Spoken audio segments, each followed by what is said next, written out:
He was alone, no land in sight, no radio, no help, just he, and an endless horizon. This is the unbelievable true story of Stephen Callahan. For 76 days, he drifted across the Atlantic Ocean in a tiny life raft. And what happened next? He woke up in darkness. Not the kind of darkness you see at night. This was different. This darkness was alive. It moved with the sound of water. It breathed with the ocean. And it surrounded him completely. Stephen Callahan opened his eyes, but saw nothing. Only blackness. Only cold. Only fear. He could hear something. Water. Sloshing. Rising. Filling the space around him. He didn't understand. His mind struggled to catch up with reality. Just hours ago, he had been alone in the middle of the Atlantic Ocean. But he had been safe. He had been in control. Now, he was drowning. Stephen Callahan was not an ordinary man. He was an American sailor, an engineer, an adventurer, a man who trusted himself more than anyone else. He had built his own boat, a small sailing vessel, only 21 feet long. He named her Napoleon Solo. To Stephen, she wasn't just a boat. She was freedom. She was escape. She was his companion. And now, she was dying. The ocean showed no mercy. Waves crashed violently against the boat. The wind screamed like something alive. And water poured in faster than he could stop it. He knew immediately. This was the end of the boat. He had only minutes to live. Maybe seconds. His heart pounded violently. Adrenaline surged through his body. He forced himself to think, to act, to survive. He grabbed what he could. Emergency supplies, a life raft, anything that might keep him alive. Water rose to his knees, then his chest, then his neck. The boat was disappearing beneath him. His home, his safety, gone. And then, he stepped into the life raft. A small, fragile raft, floating in the middle of the Atlantic Ocean. Alone, no land, no help, no rescue, just water, endless water. Behind him, Napoleon Solo disappeared beneath the waves forever. Stephen watched silently. There was nothing he could do. He was now alone, completely alone, in one of the most dangerous places on Earth. The open ocean. At first, he believed rescue would come quickly. It had to. Someone would notice. Someone would find him. Someone would save him. But the ocean had other plans. Hours passed, then days, and no one came. The sun burned his skin during the day. The cold froze his bones at night. He had limited food, limited water, limited hope, but he refused to give up. Because giving up meant death. And Stephen Callahan was not ready to die. He didn't know it yet. But he would drift alone in the Atlantic Ocean for 76 days. And what he would endure would push the limits of human survival beyond anything imaginable. The first night was the hardest. Not because of the cold. Not because of hunger. But because of the silence. Stephen Callahan sat alone in the small inflatable life raft. It was barely large enough to hold his body. Barely strong enough to hold his life. The ocean stretched endlessly in every direction. No land. No ships. No lights. Nothing. Just darkness. And the sound of water moving beneath him.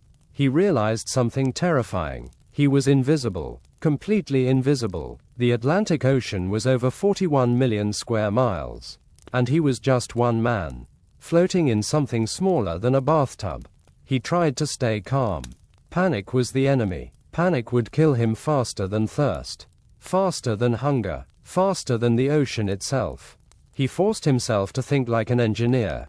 To solve the problem. To survive. He checked his supplies carefully. A few emergency food rations. A small amount of fresh water. Some survival tools. Fishing equipment. A solar still device to collect drinking water. It wasn't much, but it was enough. Enough to give him a chance. The sun rose slowly over the horizon. And with it came a brutal truth. He was completely alone. The sunlight exposed everything. The endless ocean. The fragile raft. His fragile life. There was no rescue ship coming. No helicopter. No help. Only him. And his will to live. By the third day, thirst began to take control. His mouth was dry. His lips cracked and bled. His throat burned. He rationed his water carefully. Every drop mattered. Every sip was life itself. He knew the human body could only survive about 3 days without water. He was already close to that limit. His survival depended on one thing: rain. Without rain, he would die. The sun became his greatest enemy. It burned his skin mercilessly. His body blistered. His skin peeled. Salt covered his wounds. Every movement caused pain. He had no shelter, no protection, only exposure, only suffering, only survival. And then, on the 5th day, he saw them, sharks. At first, it was just a shadow beneath the raft. Then another, and another. They circled him slowly, silently, watching, waiting. They could sense his weakness. They could sense his fear. He was no longer a man. He was prey. He froze. Any sudden movement could trigger an attack. The raft was thin, fragile. One bite could destroy it. One mistake could end everything.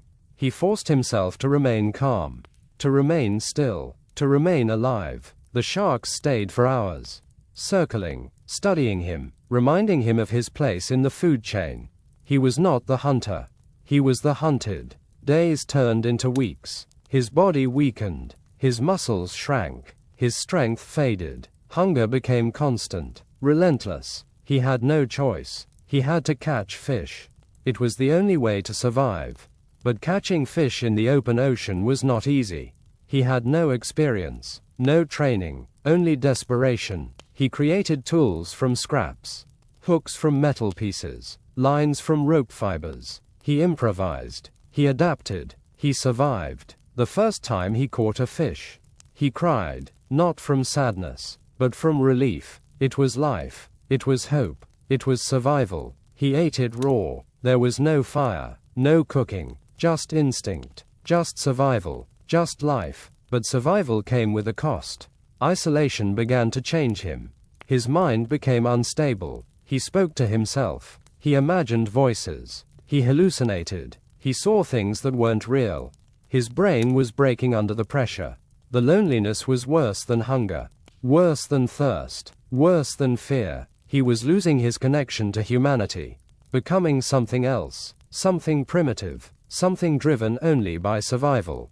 And still, no rescue came, no ship, no plane, no help. The ocean remained empty, endless, unforgiving. He began to understand the truth. He might never be rescued. He might die here, alone, forgotten, lost in the Atlantic Ocean forever. But Stephen Callahan refused to give up. Because as long as he was alive, there was still hope. And what would happen next would test the limits of human endurance beyond anything imaginable. By the 20th day, Stephen Callahan was no longer the same man who had stepped into the raft. He had changed, physically, mentally, emotionally. His body had become thin and fragile. His ribs were visible beneath his skin. His muscles had weakened. Every movement required effort. Every action drained precious energy. Even breathing felt heavier, slower, harder. He had entered survival mode completely. The ocean no longer felt like water. It felt like a prison. An endless, inescapable prison. Each day was identical. Sunrise, heat, pain, hunger, night, cold, fear, and silence. Always silence. His greatest enemy was no longer sharks. It was dehydration. His solar still collected small amounts of fresh water from evaporated seawater. But it was never enough. Never enough to satisfy the body's needs. His tongue swelled. His lips split open. His throat felt like sandpaper. He dreamed of water constantly. Fresh water, cold water, clean water. But dreams could not save him. His thoughts became slower, confused, disorganized. His brain lacked the fluids it needed to function properly. He struggled to think clearly. He struggled to remember things. Sometimes, he forgot where he was. Sometimes, he forgot why he was there. Sometimes, he forgot who he was. On the 31st day, something happened that nearly ended everything. A violent storm appeared suddenly. The sky turned black. The wind howled like a living creature. Waves rose higher and higher. Each wave threatened to flip the raft, to throw him into the ocean, to feed him to the sharks below. He held onto the raft desperately. His fingers cramped from gripping the rope. Rain poured down violently. The raft rose and fell like a leaf in a hurricane. He believed this was the end. That he would die in the storm. That the ocean would finally claim him. But the storm gave him something unexpected. Rainwater, fresh water, life. He collected as much as he could, drinking desperately, his body absorbing every drop. It was the first time in weeks he had felt true relief. The first time in weeks he had felt human again. But survival had consequences. The longer he stayed alone, the more his mind began to break. He began seeing things. Ships that weren't there. People that didn't exist. Voices calling his name. His brain created illusions to protect itself. To survive the loneliness. To survive the isolation. To survive the madness. He spoke to imaginary people. He created conversations. He imagined rescue. He imagined home. It was the only way to stay sane. The only way to stay human. By the 50th day, his body had entered starvation. His metabolism slowed. His movements became weaker. His reaction time slowed. Even catching fish became harder. Sometimes, he lacked the strength to pull them in. Sometimes, he watched them escape. Watching his survival slip away. Watching death come closer. Slowly, patiently, inevitably. One morning, he woke up unable to move. His body refused to respond. His muscles had weakened too much. He lay there, staring at the sky, accepting the possibility of death, accepting the possibility that this was the end. He had survived longer than most humans ever could. But even the strongest will has limits. Even the strongest mind has limits. He closed his eyes, preparing for the end, preparing for silence, preparing for darkness, forever. But something inside him refused to surrender. Something deep inside his mind. Something deeper than fear, deeper than pain, deeper than death itself. The instinct to survive. He forced his fingers to move. Slowly, painfully, he forced his body to respond. He refused to die. Not here, not now, not like this. And then, on the 76th day, everything changed. He saw something in the distance. At first, he thought it was another hallucination. Another illusion created by his broken mind. But this time, it was real. At first, he didn't trust his own eyes. He had seen illusions before. Ships that vanished. Shapes that dissolved into the horizon. Voices that never existed. His brain had betrayed him too many times. So when he saw the shape in the distance, he did not react. He simply stared, waiting for it to disappear. Waiting for reality to crush hope once again. The object moved slowly, closer, closer. It did not vanish. It did not dissolve. It remained real, solid, alive. A boat, a small fishing boat. His heart began to beat faster. For the first time in weeks, adrenaline surged through his broken body. Hope, real hope, not imagined, not false, not a dream. He tried to move. His muscles resisted. His body had forgotten strength, forgotten power, forgotten survival. He forced himself up. Pain shot through his bones. His vision blurred, but he stayed conscious. He had to. This was his only chance. He grabbed a small mirror from his survival kit, one of the few tools he had left. His hands trembled violently, weak, unstable, barely functioning. He lifted the mirror toward the sun, reflecting light toward the distant boat.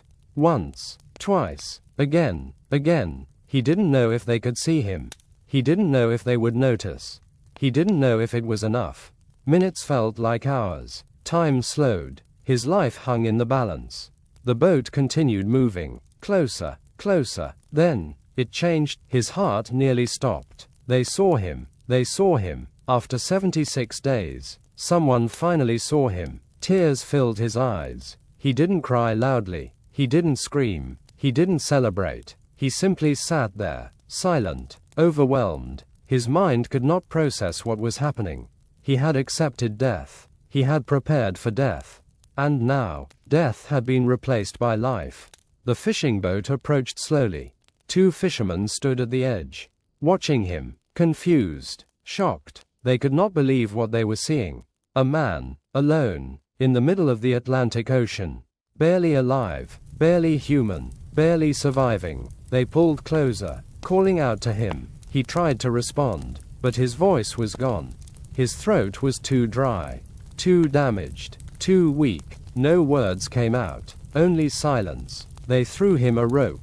He grabbed it weakly, his fingers barely able to hold on. They pulled him toward the boat. Slowly, carefully, like pulling a ghost from the ocean. When they finally lifted him onto the deck, his legs collapsed beneath him. He could not stand. He could not walk. He could barely move. His body had forgotten how. After 76 days, he was no longer the man who had left land. He was something else. Something changed. Something broken. Something reborn. His heart nearly stopped. They saw him. They saw him. After 76 days, someone finally saw him. Tears filled his eyes. He didn't cry loudly. He didn't scream. He didn't celebrate. He simply sat there, silent, overwhelmed. His mind could not process what was happening. He had accepted death. He had prepared for death. And now, death had been replaced by life. The fishing boat approached slowly. Two fishermen stood at the edge, watching him, confused, shocked. They could not believe what they were seeing. A man, alone, in the middle of the Atlantic Ocean, barely alive, barely human, barely surviving. They pulled closer, calling out to him. He tried to respond, but his voice was gone. His throat was too dry, too damaged, too weak. No words came out, only silence. They threw him a rope. He grabbed it weakly, his fingers barely able to hold on. They pulled him toward the boat. Slowly, carefully, like pulling a ghost from the ocean. When they finally lifted him onto the deck, his legs collapsed beneath him. He could not stand. He could not walk. He could barely move. His body had forgotten how. After 76 days, he was no longer the man who had left land. He was something else. Something changed. Something broken. Something reborn. The fishermen stared at him in disbelief. His body was skeletal. His skin burned and cracked. His face aged beyond his years. He looked like a survivor of another world. Not this one. They gave him water. Fresh water. Real water. He drank slowly, carefully, his body absorbing life itself. It was the greatest feeling he had ever known. The taste of survival. The taste of life. They gave him food. He ate slowly. His stomach weak. His body fragile. His system relearning how to live. How to exist. How to survive in a world beyond the raft. Stephen Callahan had survived 76 days lost at sea. Alone. No engine. No radio. No help. Just instinct. Just intelligence. Just the will to live. He had drifted over 1,800 miles across the Atlantic Ocean. One man. One raft. One impossible survival. Later, doctors would confirm the truth. His body had reached the edge of death. Another few days, and he would not have survived. Another few days, and he would have disappeared forever. Lost to the ocean, lost to history, lost to the world. But he did survive. Against all odds, against all logic, against all expectations. Stephen Callahan did not just survive the ocean. He survived himself. He survived fear. He survived isolation. He survived death itself. His story would become one of the greatest survival stories ever recorded in human history. A story of endurance. The rescue was not the end of his suffering. In many ways, it was only the beginning. Stephen Callahan lay on the deck of the fishing boat, staring at the sky. The same sky he had stared at for 76 days. But now, everything was different. The sky no longer represented isolation. It represented survival. It represented escape. It represented life. His body was alive, but his mind was still trapped in the raft. His brain had adapted to a world where survival was the only purpose. Where every second mattered. Where every drop of water meant life or death. Where every movement had consequences. And now, suddenly, that world was gone. He was safe, but his mind didn't understand safety anymore. Safety felt unfamiliar, unreal, even dangerous. His body weighed only 117 pounds. He had lost nearly 40 pounds. His muscles had weakened. His immune system was fragile. His skin was damaged by sun exposure. His body had survived starvation, dehydration, exposure, madness, and now, it had to learn how to live again. Doctors examined him carefully. They expected severe organ damage, permanent consequences. But something shocked them. His mind was intact. His brain had survived. His intelligence remained sharp. His awareness remained clear. His will remained strong. Stephen Callahan had not just survived physically. He had survived mentally. The rescue was not the end of his suffering. In many ways, it was only the beginning. Stephen Callahan lay on the deck of the fishing boat, staring at the sky. The same sky he had stared at for 76 days. But now, everything was different. The sky no longer represented isolation. It represented survival. It represented escape. It represented life. His body was alive, but his mind was still trapped in the raft. His brain had adapted to a world where survival was the only purpose. Where every second mattered. Where every drop of water meant life or death. Where every movement had consequences. And now, suddenly, that world was gone. He was safe, but his mind didn't understand safety anymore. Safety felt unfamiliar, unreal, even dangerous. His body weighed only 117 pounds. He had lost nearly 40 pounds. His muscles had weakened. His immune system was fragile. His skin was damaged by sun exposure. His body had survived starvation, dehydration, exposure, madness, and now, it had to learn how to live again. Doctors examined him carefully. They expected severe organ damage, permanent consequences. But something shocked them. His mind was intact. His brain had survived. His intelligence remained sharp. His awareness remained clear. His will remained strong. Stephen Callahan had not just survived physically. He had survived mentally. And that was the true miracle. Many people who face extreme isolation lose their sanity. Their minds break under pressure. Their sense of reality collapses. But Stephen's mind adapted. It evolved. It protected him. It kept him alive. During those 76 days, he had learned something few humans ever learn. He had learned how close death truly was. How fragile life truly was. How powerful the human mind truly was. He remembered the hallucinations, the voices, the visions, the moments where he almost surrendered, the moments where he almost gave up, the moments where death felt easier than survival. But he never surrendered, because something deeper than logic drove him forward. Instinct, the most ancient force inside the human brain. The instinct to survive. After returning to civilization, simple things felt strange. A glass of water, a comfortable bed, a full meal. These were no longer ordinary things. They were miracles. Each one represented something he had nearly lost forever. And that was the true miracle. Many people who face extreme isolation lose their sanity. Their minds break under pressure. Their sense of reality collapses. But Stephen's mind adapted. It evolved. It protected him. It kept him alive. During those 76 days, he had learned something few humans ever learn. He had learned how close death truly was. How fragile life truly was. How powerful the human mind truly was. He remembered the hallucinations, the voices, the visions, the moments where he almost surrendered, the moments where he almost gave up, the moments where death felt easier than survival. But he never surrendered, because something deeper than logic drove him forward.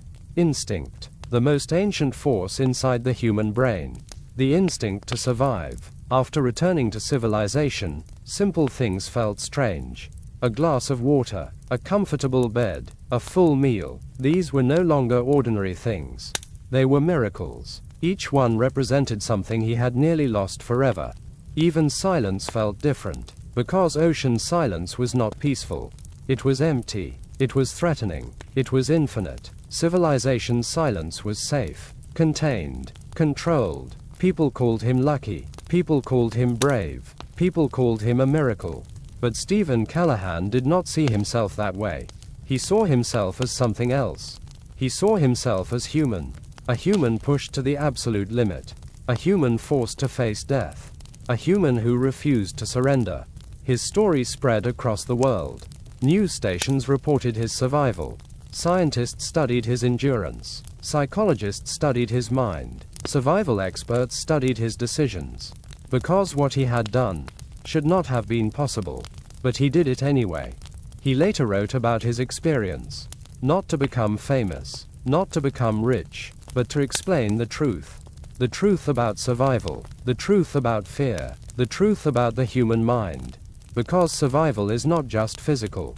It is mental, it is emotional, it is instinctual. The body follows where the mind leads. And Stephen Callahan's mind refused to die. Even years later, he never forgot the ocean. He never forgot the raft. He never forgot the silence. Because those 76 days changed him forever. He had seen the edge of human existence. And he had returned, alive. Most people will never understand what he experienced. Most people will never face death so closely. Most people will never be forced to survive beyond their limits. But his story proves something important. Something powerful. Something eternal. The human body has limits. The human environment has limits. But the human will has none. Stephen Callahan entered the Atlantic Ocean as a sailor. He returned as a survivor. A witness. A living reminder that even in the darkest moments, survival is possible. Years passed, but the ocean never left him. Not completely. It stayed with him, in his memories, in his thoughts, in his dreams. Sometimes, in the middle of the night, he would wake up suddenly. His heart racing, his body tense. For a brief moment, he was back in the raft, floating, alone, lost in endless darkness. The human mind never forgets survival. Because survival is not just an experience. It is transformation. It changes who you are. It changes how you see the world. It changes how you see yourself. Before the ocean, Stephen Callahan had been independent, confident, curious. He believed he understood nature. He believed he respected it. But the ocean taught him the truth. Nature does not care. It does not hate you. It does not love you. It simply exists. And survival depends on adaptation, not control. He realized how small humans truly are. How fragile life truly is. How easily everything can disappear. A boat, a home, a future, a life, all gone in seconds. But he also learned something else. Something far more powerful. He learned that the human spirit is stronger than fear. Stronger than pain. Stronger than isolation. Even stronger than death itself. During those 76 days, he faced the purest version of existence. No society, no comfort, no safety, only life, and the constant possibility of death. Every decision mattered, every action mattered, every moment mattered, because each moment could be his last. Most people live their entire lives without understanding that truth. They assume tomorrow is guaranteed. They assume safety is permanent. They assume survival is automatic. But survival is never guaranteed. It is earned, every day, every moment, every breath. The ocean stripped everything away from him. Comfort, security, identity, leaving only one thing behind. His will. His will became his weapon. His will became his protection. His will became his survival. He had faced absolute isolation, absolute uncertainty, absolute vulnerability, and he survived. Not because he was the strongest, not because he was the fastest, but because he refused to surrender. Survival is not about strength. It is about persistence. It is about endurance. It is about refusing to stop. Even when stopping feels easier. Even when stopping feels peaceful. Even when stopping feels inevitable. Stephen Callahan proved something extraordinary. The human body may weaken. The human mind may suffer. The human environment may collapse. But the human will can endure beyond imagination. Somewhere in the Atlantic Ocean, waves still move endlessly. The same waves that nearly took his life. The same waves that carried him across 1,800 miles. The same waves that witnessed his survival. The ocean remains unchanged. But Stephen Callahan did not. He became something else. Something stronger. Something wiser. Something unbreakable. Because once you face death and survive, You never see life the same way again. He was not just a survivor. He was proof. Proof that even in the most hopeless situation, the human spirit can endure. The human spirit can fight. The human spirit can survive. And somewhere deep in the endless Atlantic Ocean, his story still lives, not as a tragedy, but as a victory.